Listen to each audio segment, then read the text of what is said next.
দোয়েল পাখি 10 তারা ঢাকার উদ্দেশ্যে যেতে আছে। প্রথমত তারা কালীগঞ্জ ঘাট করবে। ভোলা থেকে যতগুলো লঞ্চই যায় প্রত্যেকটা লঞ্চই কালীগঞ্জ ঘাট করে। বিশেষ শুধু একটা লঞ্চ ঘাট করে না, একটা স্টার ক্রুজ, এটা কালীগঞ্জ ঘাট করে না।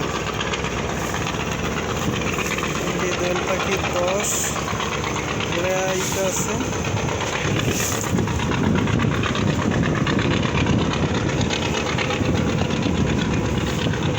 তাদের মূলত রেগুলার সার্ভিস, তাদের সার্ভিসও বন্ধ নাই। মূলত তারা ঢাকা থেকে সকাল 7টা আসলে কালীগঞ্জ ঘাট করে, তারপর তারা ভোলাতে ঘাট করে, ভোলা থেকে দুপুর 2টায় সে যায় ঢাকার উদ্দেশ্যে। প্রথমত তারা কালীগঞ্জ উলানিয়া কালীগঞ্জ ঘাট করে। ভোলার প্রত্যেকটা লঞ্চই বলতে ইলিশা ঘাটে প্রত্যেকটা লঞ্চই কালীগঞ্জ ঘাট করে। স্টার ক্রুজ আর যে কার্নিভাল ক্রুজ, কার্নিভাল ওয়েব, এই 2-3টা সার্ভিস বাদে প্রত্যেকটা লঞ্চ উলানিয়া কালীগঞ্জ ঘাট করে। দোয়েল পাখি 10 তারা ঢাকার উদ্দেশ্যে যাইতেছে।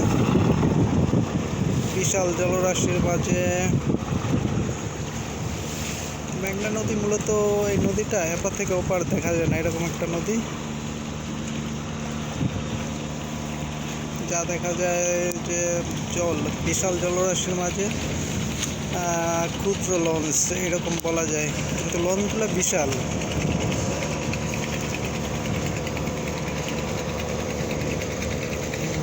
দোয়েল পাখি 10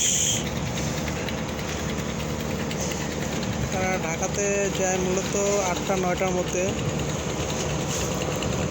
9টা বাজে না, 8টা সাড়ে 8টার মধ্যে ঢাকাতে যায়। তারা পৌঁছে ঢাকা সদরঘাট। আর ঢাকা সদরঘাট যায় না কার্নিভাল ক্রুজ আর কি ইলিশা ঘাট থেকে যে এই সমস্ত লঞ্চগুলো ছাড়ে। সেহেতু কার্নিভাল ওয়েব, কার্নিভাল ক্রুজ, এই 2টা লঞ্চ সদরঘাট যায় না। তাদের হাসনাবাদ ঘাট, তারা হাসনাবাদ ঘাট করে।